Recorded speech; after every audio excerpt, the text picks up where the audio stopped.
ধুবড়িতে যে রকিবুল হাসান জিতলো হ্যাঁ ওটা নিয়ে আপনার কি বক্তব্য আছে নাকি? বক্তব্য মানে রকিবুল হচ্ছে যে জিতছে আমি তো বগলে থাকলে আর ফুলের মালা গলায় দিতাম আর একটা জাফি মাথায় দিতাম অসমীয়া জাফি। হ্যাঁ তো মনে ফুর্তিটা তার মানে আমি কী করে আনছি অন্য জায়গায় বুঝেন নাই এই অন্য জায়গা থেকে আমি ফুর্তিটা করে আসতেছি না তার মানে জায়গাটাও গেলে জায়গাটা যে একটা দুই একটা বোম টোম ফোটামো এও শক্তিটা নাই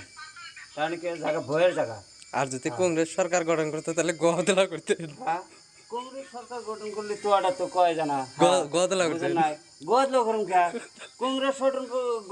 সরকার যদি গঠন করে তাও ভালো আর বিজেপি যদি গঠন করে তাও ভালো